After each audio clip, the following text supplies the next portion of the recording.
This program is presented by University of California Television. Like what you learn? Visit our website or follow us on Facebook and Twitter to keep up with the latest UCTV programs.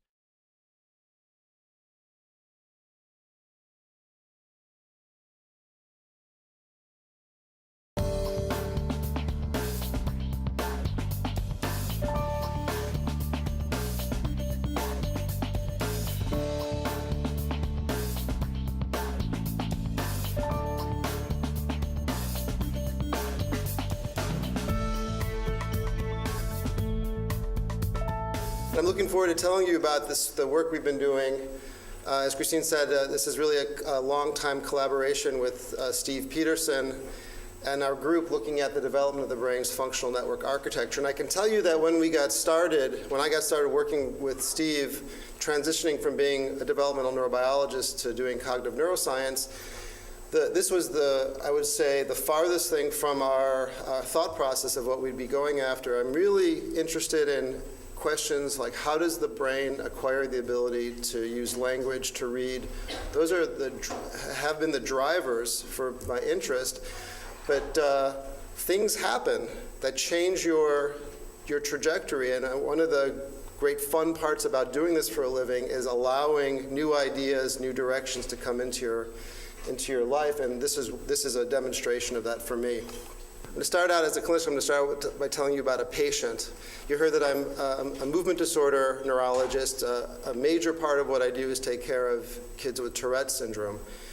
So I've just given away the diagnosis, but I think it'll be evident pretty soon anyway. So I met this boy when he was 12. This was about 6 years ago now.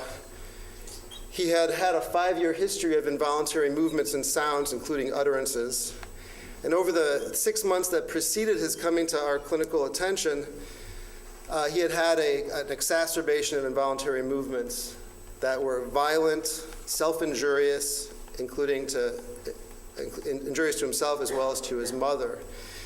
And the call I got was from a community child psychiatrist across the state who said, I don't know what else to do at this point, please help. He had been seen by multiple other mental health specialists and diagnosed with the whole array of Axis 1 diagnoses associated with Tourette syndrome. And he had been, as you might imagine, on a whole pharmacopoeia of medications, the classes listed there, and there was not consistent benefit. His family history was interesting in that his mom had a severe anxiety disorder, which she told us about, and it turns out that's a pretty common situation in the management of patients with Tourette syndrome.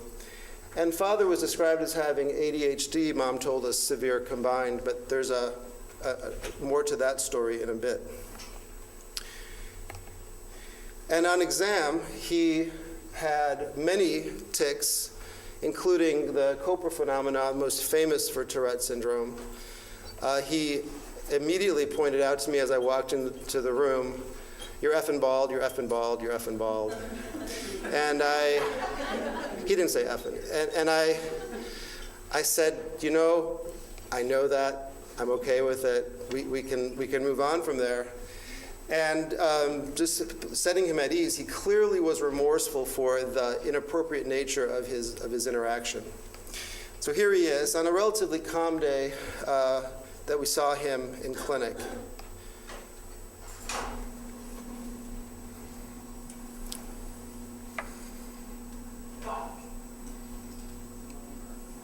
All right, with his hand, as big and as fast as you can.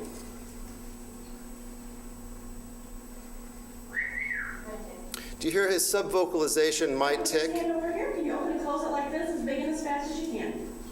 The head turns are tics. It's the low quality of the image. You don't see a lot of his facial movements, but he's got a lot of little grimaces, mouth movements. So his coprolalia is not exclusively to make a big impact, attention grabbing. A lot of this coprolalia was subvocalization as well.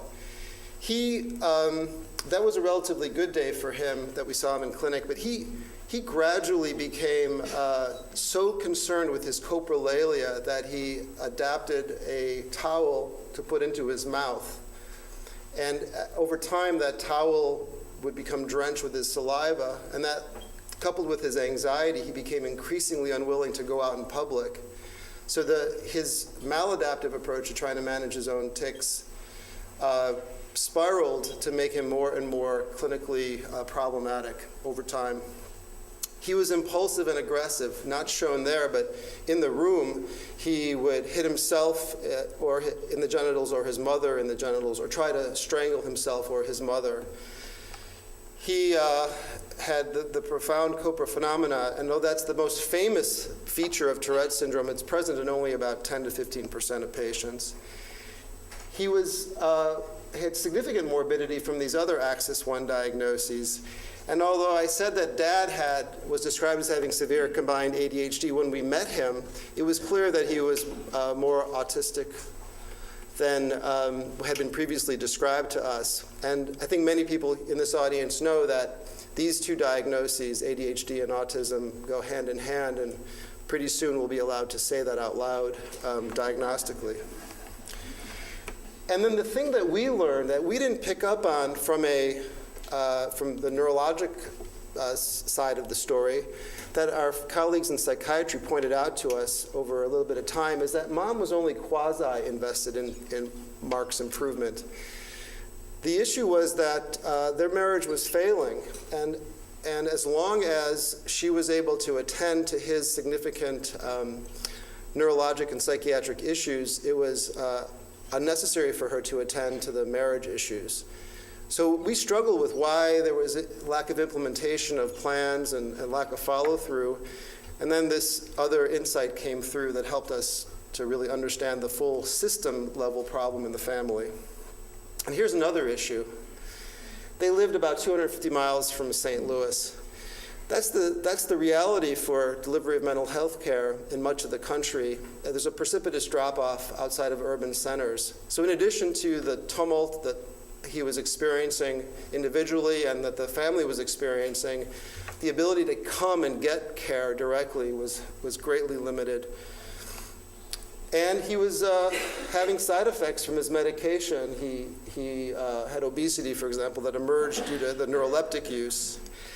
But the good news part of this story is that we were able to find a therapy that, in combination with his medicines, I think, worked. And that therapy is called CBIT, Comprehensive Behavioral Intervention for Tics. Is that something that people in the audience are familiar with?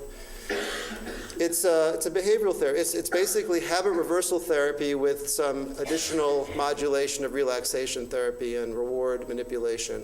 And it works. It works as well as any neuroleptic medication that has been clinically demonstrated in Tourette syndrome. The problem is that it's hard to find people who can deliver it. I'm not going to talk much more about CBIT unless people bring it up later, but I think it's a really interesting and important intervention that has become available to us for treating Tourette syndrome. But how does it work, and how do the medications work, and what's happening in the brain systems while the patients are getting worse with Tourette syndrome, or who's going to benefit from which therapy? And I think the way to get at that is to understand more deeply what's going on in the nervous system. Tourette's is a very common neuropsychiatric disorder with pediatric onset. You might be surprised, or you may know that it affects about 1% of children and adolescents. When I was a medical student, first-year medical student 27 years ago, we learned it was a 1 in 10,000 diagnosis. It's now about 1 in 100. And I don't think it's because there's some sort of environmental phenomenon going on. I think there's just increased recognition of who does and doesn't meet criteria. It's defined by tics, but it has this high comorbidity burden with other disorders of control. There's this now kind of old Venn diagram that Joe Jankovic published in the New England Journal of Medicine that has Tourette syndrome as the perfect Venn diagram overlap of tics, ADHD, OCD, and other behavioral problems. I don't believe that that's true. It's not the perfect Venn diagram overlap. But I love this figure because it made it into South Park. And you know, if there could be a feather in your cap as a scientist, you'd be getting something in the South Park. If you haven't seen the episode of South Park devoted to Tourette syndrome, it's a fascinating one that the Tourette Syndrome Association was quite worried about when they learned that the 2007 season would open with an episode called Le Petit Tourette. It turned out to be actually a rather warm embrace of Tourette syndrome and a strong warning against pedophilia, which I think most people could agree with. And the Tourette Syndrome Association had a press release all set to go, and when they saw the actual episode, they were okay with both points that the show made. So the context of how the brain's functional network architecture matures, I think is a way to think about what's going on with Tourette syndrome and other disorders of development. And so that's a motivation for why we do what we do here. I think a network architecture provides a context for understanding how to interpret what you're seeing with sort of classic task-based fMRI activation and deactivation, but it's also a way to understand typical and atypical development. But to talk about a network, you really have to define your terms. And there's a whole world of science devoted to network investigation that often uses a graph theoretical framework. So when I'm talking about a network, I'm talking about something that is made up of a collection of things, nodes, that have a well-defined pairwise relationship between them, or edges. So nodes and edges comprise a network. And there are theoretical approaches to thinking about networks. There's a schematic that comes from the work of Newman that shows a kind of clumpy-looking network that has what you could call subnetworks or community structure within it. So the whole matrix is the network, and then within the network there are communities or subnetworks. In addition to defining what we mean by a network, we have to talk about what level of investigation we're working in. This famous slide from Pat Churchill and Terry Sosnowski, now over 20 years old, maybe it's the most displayed slide in neuroscience, shows the hierarchy of levels of investigation. And you can work at different levels, but if you're going to do human imaging in the current era, the most accessible level is that likely of cortical areas and subcortical structures, so something on the order of a centimeter of resolution. So that's where I'm working. I'm not talking about circuits made up of neurons. I'm talking about granularity at the level of a centimeter, the area or subnuclei level. So after defining terms and level of investigation, we have to talk about how we're going to find our nodes and edges. So first, let's talk about node definition, nodes of our network. And we've put together a couple of articles in the last few years that go into detail of why we do what we do. This paper from Annals of New York Academy of Science by Gagan Wig, and then the more recent paper by Jonathan Power and Neuron goes into some detail about that. I'll just say that the approach is driven by two major elements. One is to derive regions of interest from task-based fMRI, meta-analyses. And the best example of that, and the first example, was work by Nico Dosenbach in his thesis that was published in 2006 that looked at meta-analyses of lots of fMRI studies in the lab that had task-level control as an element. And then the other approach, in combination, is using resting state functional connectivity MRI, which I'll talk about more in a bit, to derive putative areas, so-called FC mapping, we refer to it. And that was first published by Alex Cohn in 2008, and then we've had a couple of papers in kids and adults subsequently.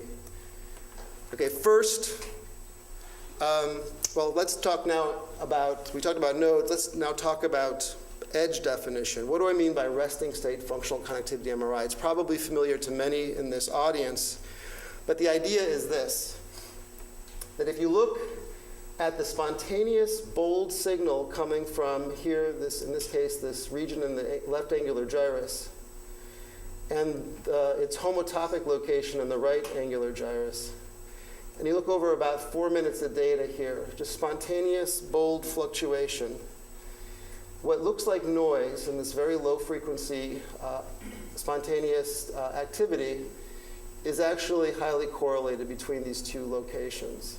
the Pearson's R is 0.79 for these data. These historically large fluctuations in bold signal were considered noise and basically discarded. It turns out that, that this kind of relationship, we think, and many others think, reflects a kind of functional relatedness. So here's the first example of this that comes from the work of Bharat Biswal now almost 20 years ago that kind of got buried in the literature and then about 6 or 7 years later started to percolate up again, and now there's sort of an explosion of studies using this approach. So what they showed here, the seeds are in primary motor cortex, showing the same kind of a correlation between left and right motor cortex. And when you seed one of those regions in that system, you pull out a pretty good rendering of the motor cortex and its related regions. So left and right motor cortex, supplementary motor area, and S2, and thalamic regions that are associated with sensory motor cortex. That was the first demonstration. And so the argument is that these sets of regions that have this resting state relationship have some kind of a functional relationship. And the contention is that the correlations in spontaneous fMRI signal reflect this relationship in a kind of Hebbian sense. And I mean that metaphorically. It's not at the level of a synapse that we're showing this. This is sort of megasynaptic. So it's Hebbian in the sense that these regions likely over time have very similar activity profiles, and as a consequence show this correlation, like a long history at this level of quote-unquote firing together. What's the level of evidence to support that contention? There's some demonstrations that with learning paradigms you can change specific functional connections as a consequence. But this is a contention nonetheless. And you could do very interesting things with this kind of signal. For example, you can see that same left angular gyrus region and pull out here the places in the brain that have a strong positive correlation with that signal. And the aficionados will recognize this as the lateral aspect of the so-called default mode network. Now, if we move this seed just a couple centimeters anterior to the supramarginal gyrus, you get a very different profile. So nearby seeds can produce very different functional connectivity maps. That observation led us down, this was one of the first evidences for us that we were seeing something important in this signal. I'll tell you about other evidence in a moment. But we were able to, I'm going to tell you later on how we take advantage of this approach to map out functional connectivity derived areas. Now, many of you know that there's a couple of approaches to using functional connectivity. There's seed-based analyses, and there's independent component analysis. So here's an example of seeds from Don Zhang and Mark Rakel, this review article. You can put a seed in the posterior cingulate and pull out the default mode network. You could put a seed in the dorsal anterior cingulate and pull out a control network, for example. Now, I'm using that word network in a way that's non-specific. It's actually, what it's doing is pulling out neighbors, the seed's neighbors. It's not showing pairwise relationships between all those nodes, as I said, is a necessary element of networks. When you do an independent component analysis, this work from Steve Smith and colleagues, you get basically the same set of relationships pulled out. But neither the seed nor the ICA-based approaches allow characterization of networks in the way I've defined. ICA shows you shared spatial and temporal variance, but you don't have any information about what nodes comprise this default mode network, for example. You can't pull them apart based on that picture. And the seed-based approach, it shows you the neighbors, but doesn't show you pairwise relationships. So neither of those is really a network in the way that I've talked about it. Okay, so in the next part of the talk, I'm going to go through the arguments for why we think that this approach allows us to get a strong handle on the network organization of the brain, how it develops, and how it may be atypical in patient populations. So first, we're going to talk about the work that Nico Dosenbach did to pull out, using task-based fMRI, task control regions. There's Nico. He's a child neurologist about to finish his training and get back into the lab. And he, in his thesis work, asked the question, what might task control signals in the brain look like?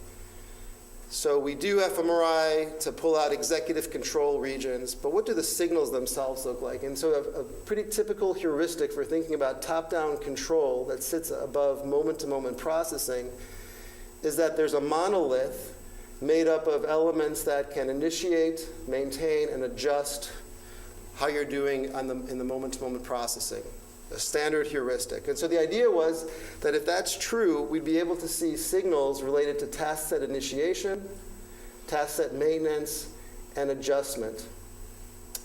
So cue-related signal, sustained signal across the task block, and error greater than correct trial signals. That analysis by itself merits an entire discussion, and I'll just jump to this characterization that he looked at 10 different tasks, 180 different adult subjects. You see the task condition characterized here, the differences in the stimuli, input modality, mostly visual, some auditory, output modality, mostly speech, some button pressing. And across all of those conditions, he found a set of about 40 regions that had some combination of those signal characteristics. And the color coding indicates the predominant signal characteristic for that region. So this dorsal anterior cingulate region, for example, was driven mostly by a sustained signal. He reduced the number of regions to 22 that were not related to visual cortex or motor cortex or auditory cortex, and those are plotted here on the brain. So the signal characteristic is the color coding.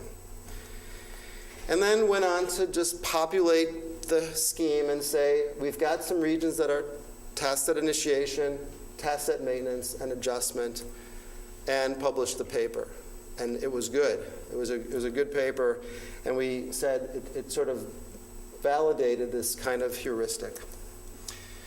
So what he said in that paper was that a large number of regions showed task control related signals. The regions showed different combinations, and many of the regions are in locations that people have previously related to attention and executive processes. And something I particularly like to point out to neurology audiences is that regions for control are not limited to the prefrontal cortex. They're distributed throughout the cerebrum. Then the really interesting thing happened was Nico Dosenbach and then Damien, who was a grad student in my lab and is now an assistant professor at OHSU, asked the question whether resting state functional connectivity could tell us something about how these control regions relate to each other. And there they are. And so they took these regions. Again, the color coding indicates the kind of signals that they predominantly demonstrated. And they used a network imaging animation tool called Sonia, developed at Stanford 25 years ago, and plotted the regions in sort of a pseudo-anatomical space, left, right, front, back, for the sustained error and start cue signals. And then plotted, in this scheme, plotted the functional connections that were above a certain threshold, and looked at it and said, I don't see how this gets us anything more. But it turns out that the people who used the Sonia approach had already figured out that there are better ways to visualize networks. And there's a device inside that Sonia that allows you to basically treat each of these connections as a spring and let the whole thing relax to its lowest energy state, treating each functional connection as if it were a spring with a spring constant. Put a little negative force around the entire thing and then let it all collapse to its lowest energy state. And when they did that, they recognized that it fell together into these clumps that looked like communities inside of a network with a community structure. And it turned out that the resting state found clumps that predominantly were characterized by specific signal types. So the blue sustained signal regions hung out together. The green start cue or initiation regions hung out together. And these error-related cerebellar regions hung out together. In other words, the resting state data found relationships that were evident from task data. And I'll tell you that image, that was when Peterson and I stopped being skeptical about wasting their time on this stuff and realized there was something informative about the resting state relationships. And that was, I remember that moment, that day in the lab when we saw it and it sort of leapt off the page and we realized we were going to go down a different path altogether. Very, very cool and memorable day. So these are communities. I pointed out the cerebellar regions. Here's a singular-opercular set that contained mostly sustained regions, and a start cue set that were mostly frontoparietal regions. And so we said, here's a community structure for task level control. We unfortunately call this one singular-opercular. It's a bad name. We didn't have good PR people that advised us to use something that was easier to pronounce. And then the frontoparietal network. And published an argument for a dual network architecture for top-down control, that there's a frontoparietal system and a singular-opercular system, and that they would do different things: sustained maintenance, adaptive online control. And it made sense for a complex system to have multiple controlling variables. That's what complex systems are characterized by, the rule of hand. Something like 4 to 7 controlling variables for complex systems, whether it's ecological, economic, or equilibrium, like what's necessary to stay upright. You have visual, vestibular, and proprioceptive input. Multiple examples of multiple controlling systems. So we had published that monolithic top-down controller and then came back a couple years later and said, what we meant to say was that there is a frontoparietal and singular-opercular system that seem to be relatively independent from each other. So that idea led to the notion, well, if we have these limited set of regions and they clump together, what would the whole brain look like? Could we characterize the community organization for functional areas across the cerebrum using a comparable method? So that's where we had to have a comprehensive node definition and a comprehensive graph analytic approach to characterizing this network architecture. And this is the work of Alex Cohn, who's now a pediatric neurology resident at Mayo Clinic, and Jonathan Power, who's about to defend his thesis and go back to the clinics. So for the node definition, we used a battery of fMRI meta-analyses beyond the task level control one I just described, and then we moved on to FC mapping. So there's Jonathan. He looks camera shy there, but I assure you he is not. And he, as part of his thesis work, used a set of, I'll call them localizers for different signal types or task processes. You think of localizers as, we're going to show faces to get the fusiform face area. But here we're using these localizers as a way to identify voxels that are significantly and reliably activated across studies that elicit a particular signal type or task process. And here's an example. We had a number of studies that used button pushing, that had subjects generate verbs out loud, that require them to read words off the screen, and so on. Here's the number of studies, the number of subjects that could be brought to bear on it. And from that analysis, a lot of work went into characterizing this set of regions. The color coding indicates the meta-analysis from which the region came. And notice there's pretty good coverage, but there are places that are kind of gapped. In the Human Connectome Project, one of our agenda items is to have a set of tasks that are overtly intended to get better coverage than like this approach did.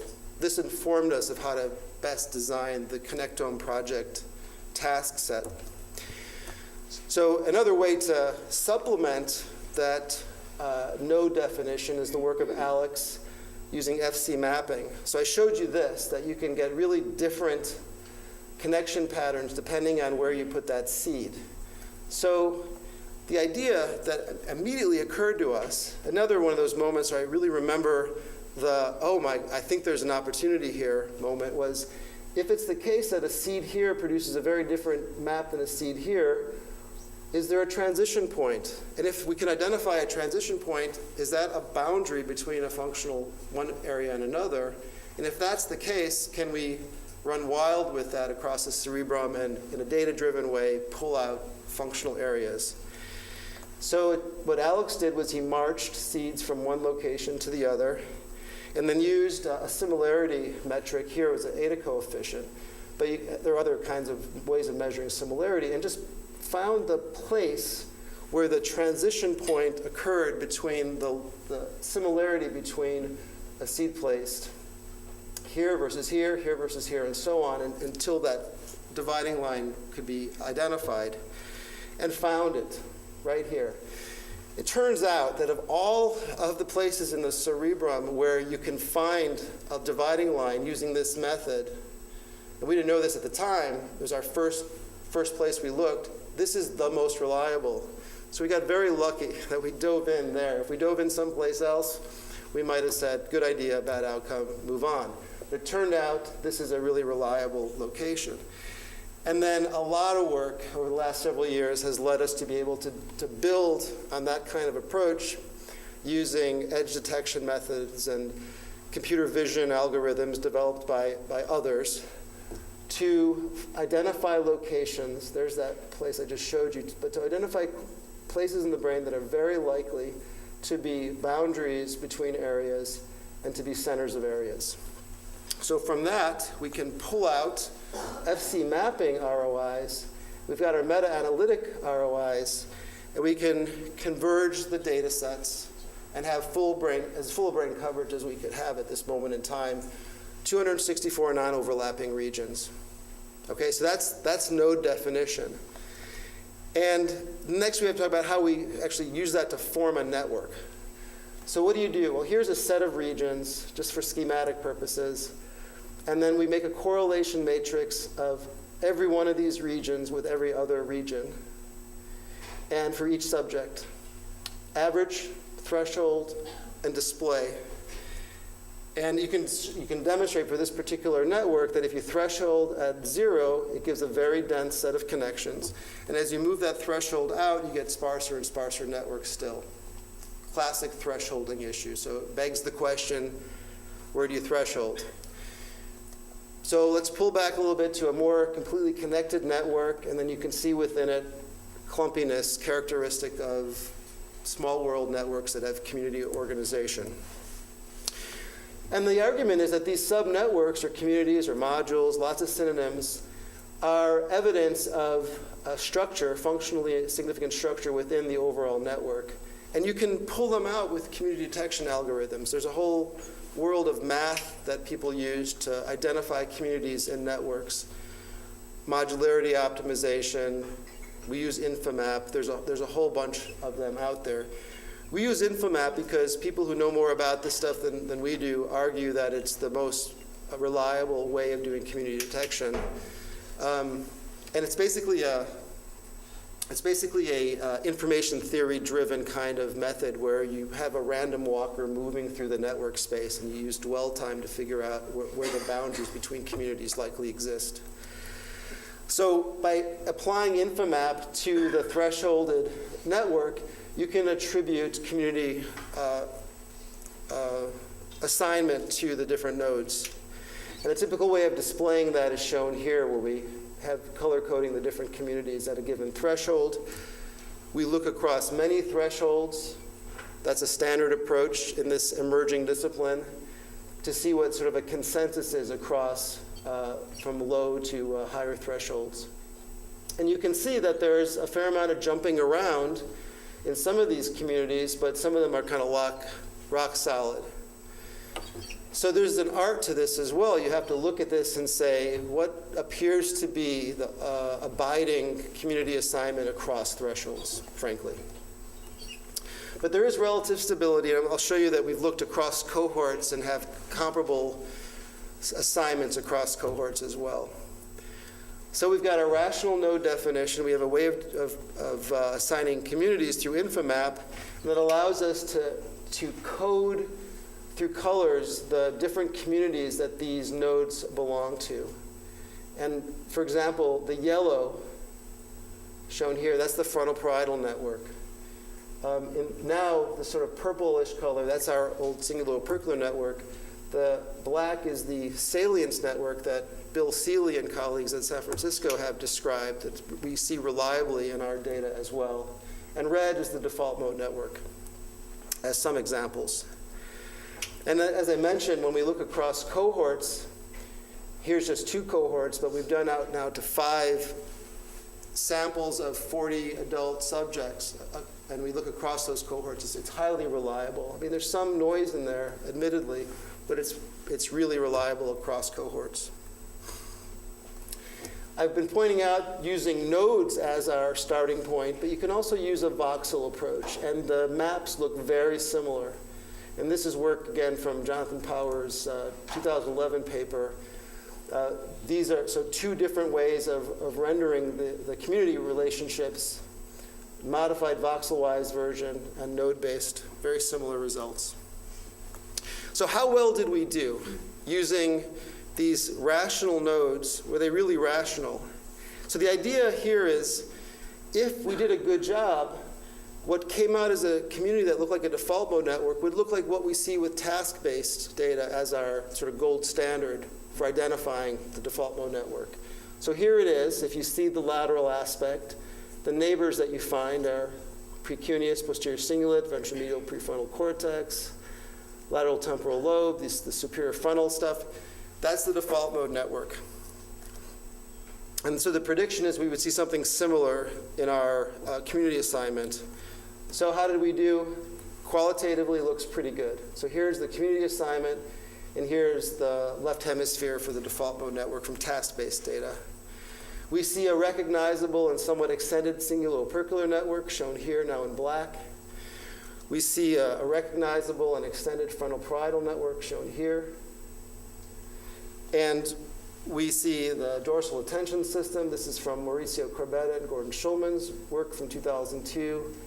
We see a very recognizable version of the dorsal attention system, ventral attention system, et cetera. The reliability looked really good. I think it was a strong demonstration that the method has plausibility for pulling out communities that are representative of what we see with task-based data. Okay. So now what I want to do is shift to some developmental work. And this, again, is the work of Nico. The idea is that we're going to use network architecture to understand how the changes occur across development by implementation of an approach to making predictions of individual brain maturity across development. The driving force for this work is the complaint that a bunch of you have heard me say today and yesterday, that group-level analysis serves us well in many regards, but it doesn't allow us to get to the nitty-gritty of what makes make us understand how individuals get assigned to different groups diagnostically, make predictions about individuals, understand how they might respond to therapy, and so on. We need a science that gets us to individual-level analysis. So while group-level clinical trials and group-level fMRI studies, we learn from them, we want to get past that and understand something about this person right here. The example I gave multiple times the last couple of days is if I'm seeing a patient with Tourette syndrome, maybe the boy I saw in clinic and that I showed you at the front end of this talk, how am I supposed to use an evidence-based approach to therapy if he would never be allowed to be in any of the clinical trials that have looked at treatment for Tourette syndrome? He has too many comorbidities. He would never be enrolled in any study. So how can I know whether a clinical trial that's been done on Tourette syndrome pharmacotherapy is really evidence-based for him? So my argument is we need a science that gets us to the individual level more robustly. So what's a way to do it? Well, the argument here is that we could use a multivariate pattern analysis approach. So what do I mean by that? Let me show you an example of this is made up data, okay? So this is a functional connection, number one, that shows a reliable difference between children and adults, where the kids have a lower correlation than do the adults. Reliable difference, single connection, but you couldn't use this as a way to say whether somebody is a child or an adult based on their connectivity strength, you can't find a place that's a nice, reliable dividing point, right? Well, let's say we have a second functional connection. Number 2 here, also reliably different, but here the kids have a stronger connection than do the adults. So again, we have the same situation. You can't draw a line that says, here's a reliable location for deciding who's a kid and who's an adult. But if you plot connection 1 versus connection 2 for each individual, something magical, again, it's magical because it's made up data, but it's magical happens. You get a perfect separation between the two groups that you wouldn't recognize by just looking at one connection or the other. And this plane between these two connections in this now bivariate pattern analysis can be characterized in multiple ways. So how do you best characterize it? So there's a math approach to this as well called support vector machine, or machine learning algorithms can address this.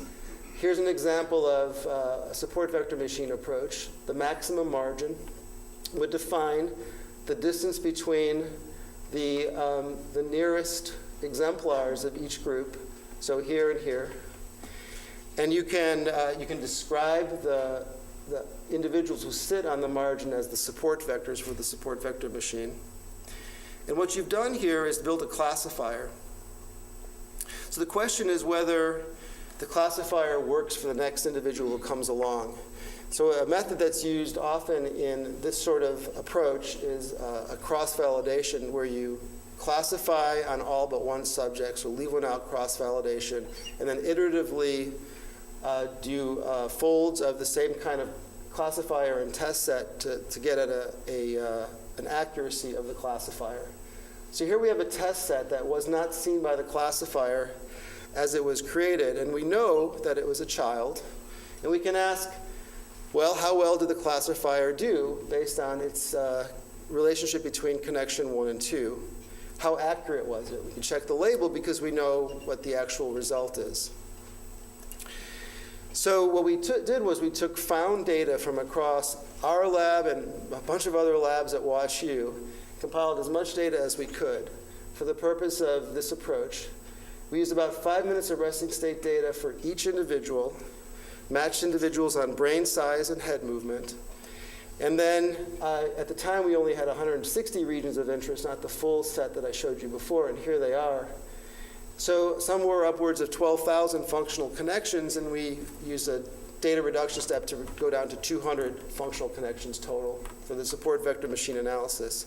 We basically fed the computer matrix after matrix and said child, adult, adult, child, and let it learn in this multivariate sense the correlation relationships for child and adult. Had data for 3 sets. Data set 1, I'm going to show you, 61 kids and adults, and returned an accuracy of 91%, highly reliable as a classifier. So then when we started talking about this result, the kind of snarky response we got from people was, you were only 91% accurate, determining whether somebody was a child or an adult. Why didn't you just look at them, right? So that's the whole idea of proof of principle. We knew the diagnostic outcome, child, adult. You might wonder, who were these adults that were misclassified as children?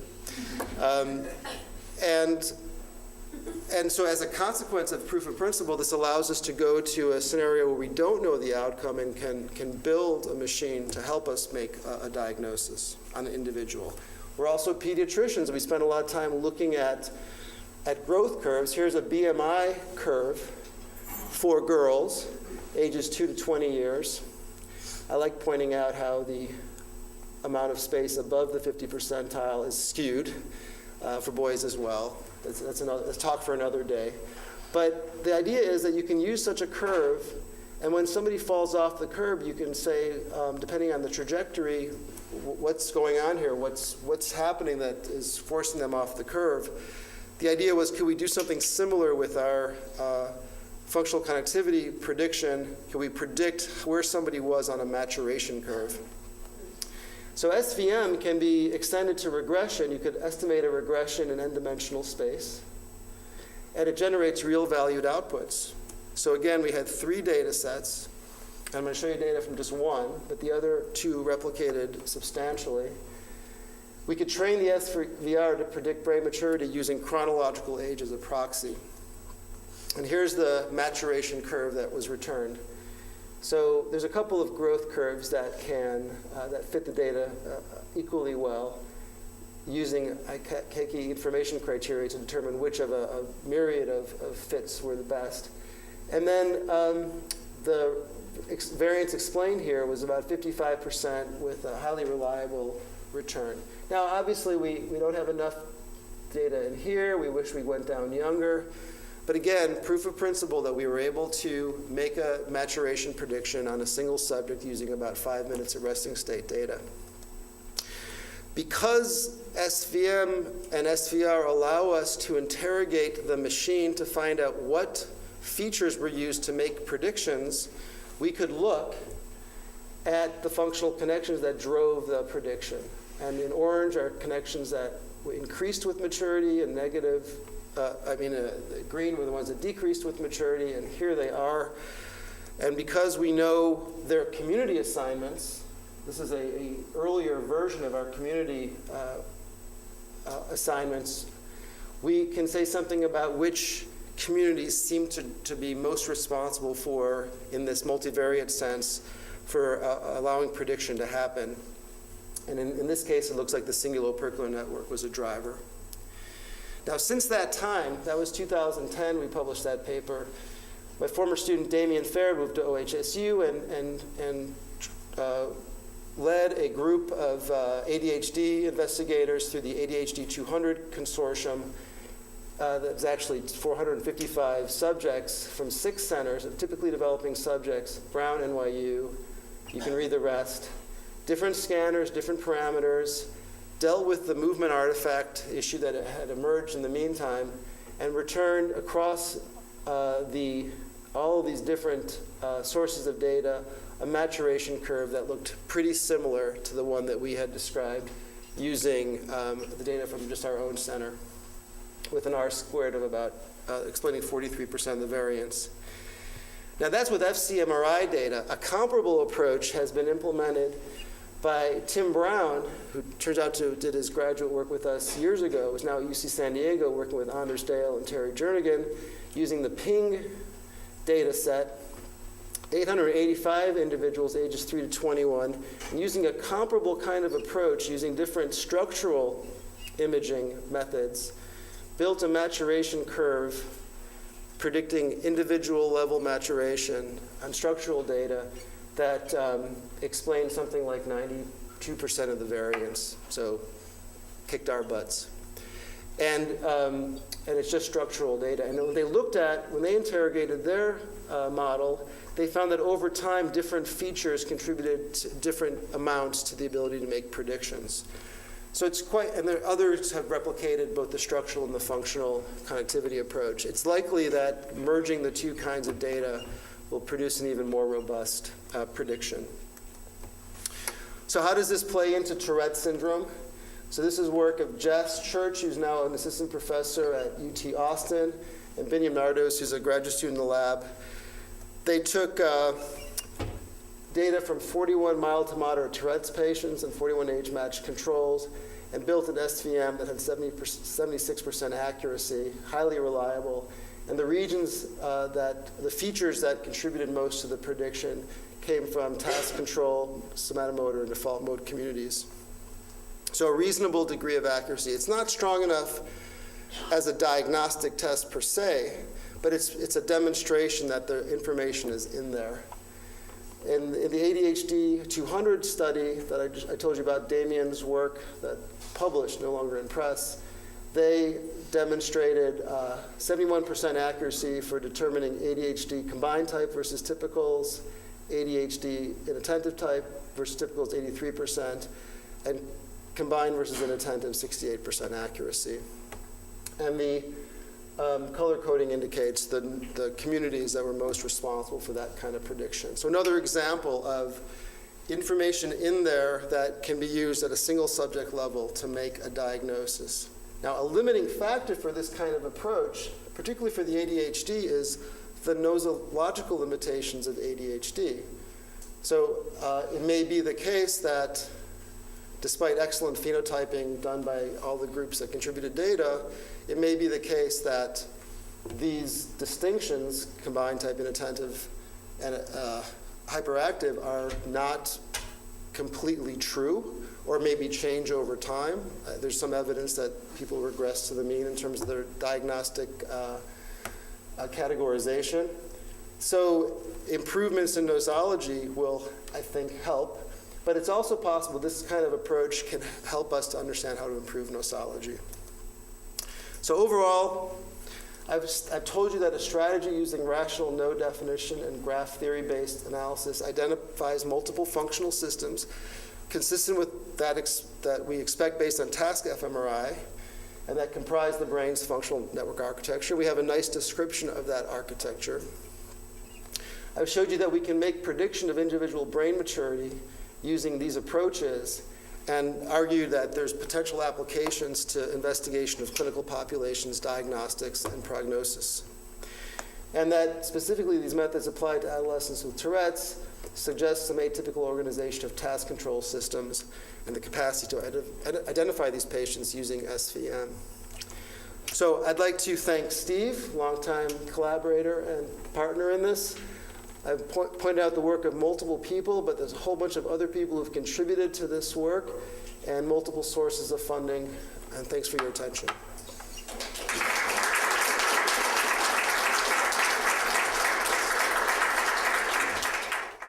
I think that President Obama was spending some money for brain mapping, but it was about degenerative brain diseases. Are you getting that funding, or? I don't think anybody yet knows who is getting the president's, the funding that the president has indicated will be heading towards this overall initiative.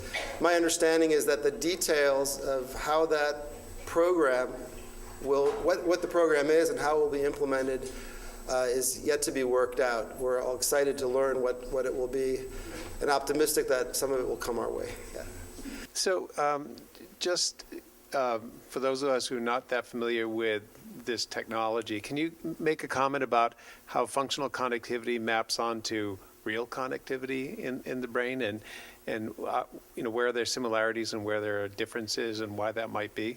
Yeah, by real, I suppose you're talking about structural connectivity. Yeah. So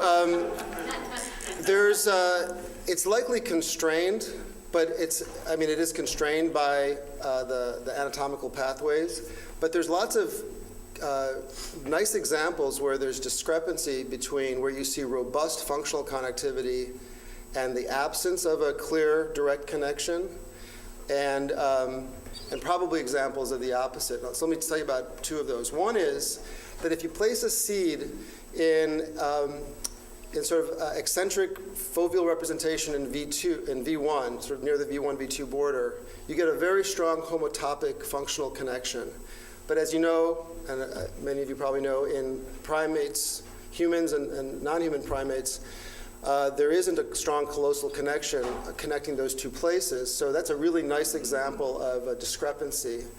Another good example is the posterior elements of the default mode network. So the medial precuneus, I'm imagining that you can see into my head, and the lateral aspect of the parietal lobe, these two regions have a strong functional connection. And yet, DTI studies do not show any strong, robust connection between those two. Another example of a discrepancy is that one of the strongest functional connections that we see is between the anterior and posterior medial elements of the default mode network, between ventromedial prefrontal cortex and posterior cingulate. Highly reliable, easy to find, one of the most robust, reliable findings in functional connectivity world. And yet if you go into deep sleep, that front to back relationship seems to be interrupted, and I don't think the cingulate bundle has a comparable interruption. So it looks like state modulates these relationships. People want, not that I want this, but others want this to be like putting HRP in. And I think it's not that. I think it's showing a statistical relationship, but not necessarily one that is demonstrating flow of information. So I think it is going to be constrained by the structural anatomy, but it's not necessarily going to be a isomorphic re-representation of it. Yeah. So the mapping is somewhat task-driven, and you alluded to having a larger set of tasks. But developmentally then, is that a limitation for the functional analysis? Most of the tasks look like they were things that 6- and 7-year-olds could do, but probably not 3- and 4-year-olds. And how do you deal with that issue? I think that's a fundamental point. So the meta-analyses were all driven by adult data, and I haven't talked about this at all, but a substantial part of what I do scientifically in task world is show age-related and performance-related developmental effects for language types of tasks. So the functional neuroanatomy to successfully perform a task in an 8-year-old doesn't necessarily look identical to that of an adult. And it would be great if we had task-based data for meta-analyses across lots of tasks in our kids. And we have 0 in our own lab of less than 6 years of age. Now others are starting to collect such task data. Deanna Barch and Joan Luby, my kids have participated in these studies. They're doing press a button when you see a face type task. So they're starting to get some nice highly reliable task-based data in these younger kids. So a real caveat is that the nodes that we've defined are driven by adult data. And we yearn for the time when we have enough task data to solve that on the developmental and aging lifespan, basically, side. Thanks. Yeah, I find this work very exciting and fascinating. And I have a question about the kind of the readout characteristics. So, one thing that you guys have shown, which is very impressive, is this possibility to essentially put someone in a diagnostic category. And then you've also shown these kind of growth curve sorts of things where people fall off the growth curves. Assuming that you can get good enough, high enough quality data, how strong is because of the community structure that you have, how strong is the possibility that you can read out sort of backwards a different way, which is to find people who have fallen off the curve and ask, do they actually have a different network that's driving them off that curve? Are they off the curve because the nature of their network is actually characteristically different? To do that, which would be a compelling thing to be able to do, would require a much more reliable single subject characterization of the network architecture. A lot of what I showed you was from found data that were collected not for the purpose of the analysis that I've showed you, that was sort of salvaging, mining, if you will.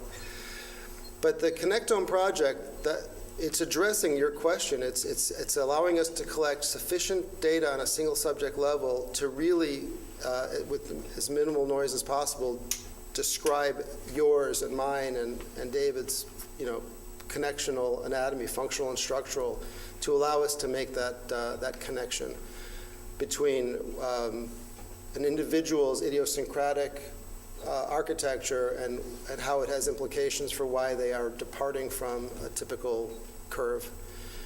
That has to happen for the kids too. So now when we collect pediatric data, we're collecting much more resting state than we did, in the previous era.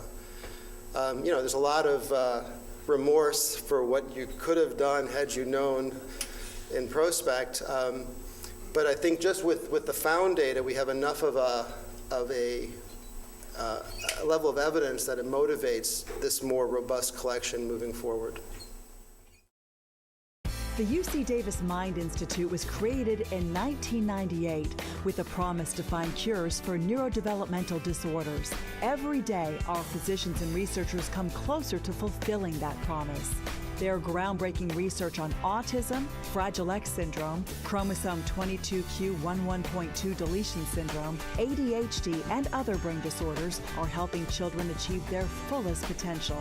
Please visit our website to find out more about current studies, upcoming events, and how you can help make a difference.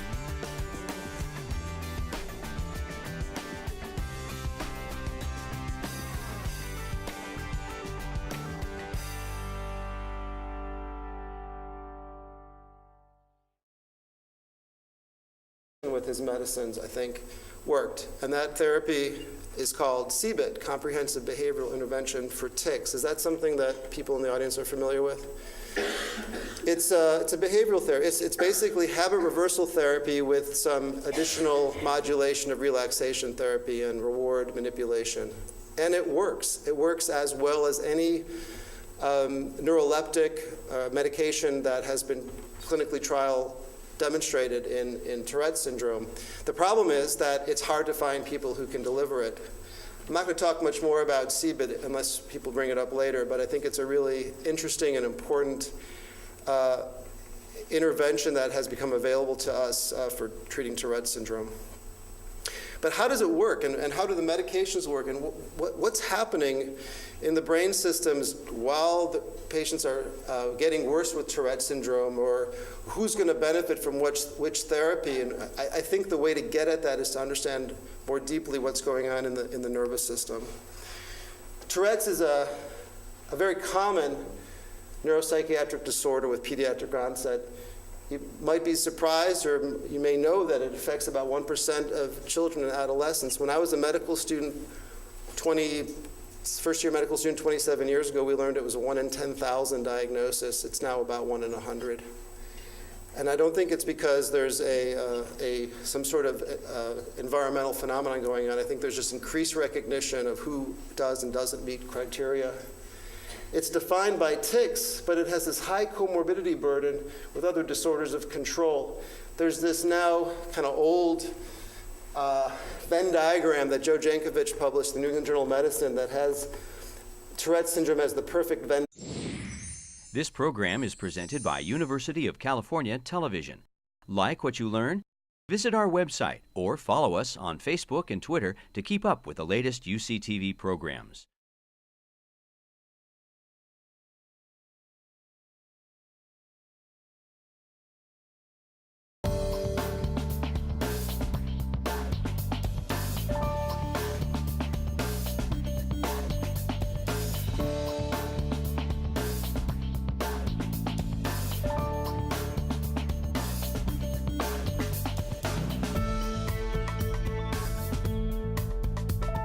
I'm looking forward to telling you about the work we've been doing. As Christine said, this is really a long-time collaboration with Steve Peterson and our group looking at the development of the brain's functional network architecture. And I can tell you that when I got started working with Steve, transitioning from being a developmental neurobiologist to doing cognitive neuroscience, this was I would say, the farthest thing from our thought process of what we'd be going after. I'm really interested in questions like, how does the brain acquire the ability to use language, to read? Those have been the drivers for my interest. But things happen that change your trajectory. And one of the great fun parts about doing this for a living is allowing new ideas, new directions to come into your life. And this is a demonstration of that for me. I'm going to start out as a clinician. I'm going to start by telling you about a patient. You heard that I'm a movement disorder neurologist. A major part of what I do is take care of kids with Tourette's syndrome. So I've just given away the diagnosis, but I think it'll be evident pretty soon anyway. So I met this boy when he was 12. This was about 6 years that we saw him in clinic.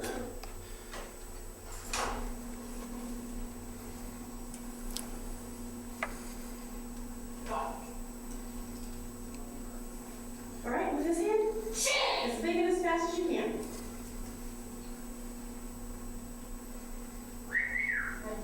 Do you hear his subvocalization, my Put his tick? hand over here. Can you open and close it like this, as big and as fast as you can?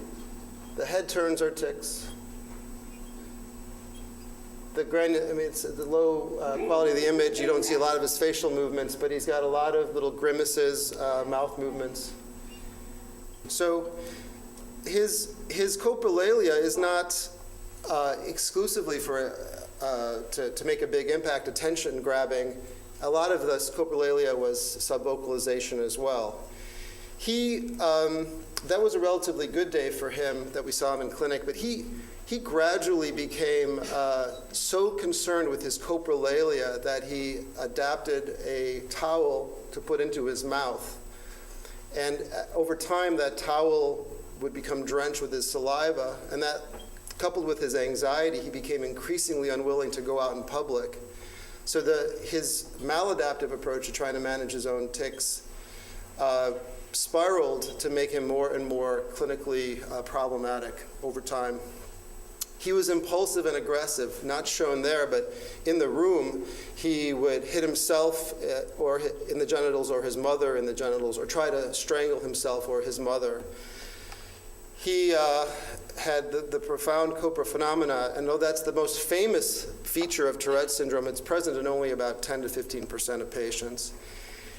He had significant morbidity from these others ago now. He had had a 5-year history of involuntary movements and sounds, including utterances. And over the 6 months that preceded his coming to our clinical attention, he had had an exacerbation of involuntary movements that were violent, self-injurious, including injurious to himself as well as to his mother. And the call I got was from a community child psychiatrist across the state who said, I don't know what else to do at this point, please help.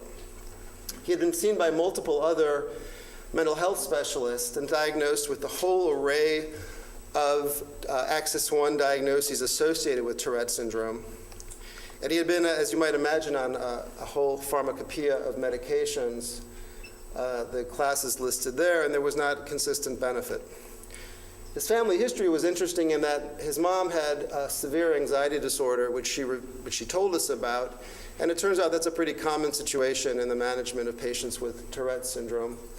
And father was described as having ADHD, mom told us severe combined, but there's more to that story in a bit. And on exam, he had many tics, including the Copra phenomenon, most famous for Tourette syndrome. He immediately pointed out to me as I walked into the room, "You're effing bald, you're effing bald, you're effing bald." And he didn't say effing. And I said, you know, I know that, I'm okay with it, we can move on from there. And just setting him at ease, he clearly was remorseful for the inappropriate nature of his interaction. So here he is on a relatively calm day, other Axis 1 diagnoses.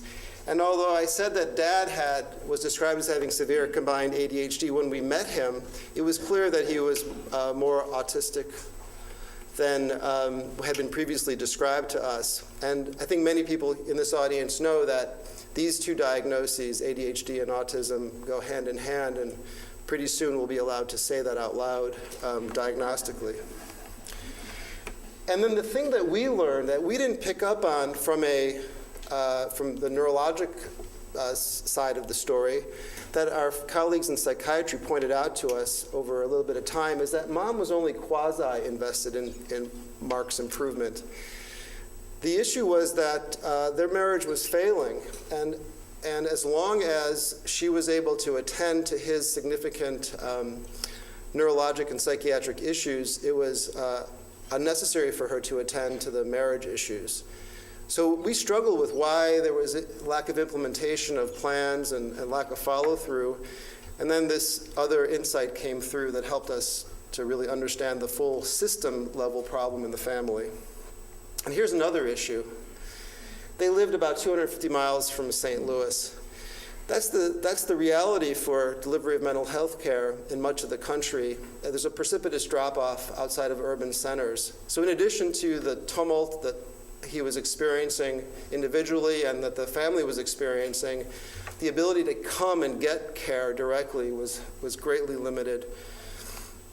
And he was having side effects from his medication. He had obesity, for example, that emerged due to the neuroleptic use. But the good news part of this story is that we were able to find a therapy that, in combination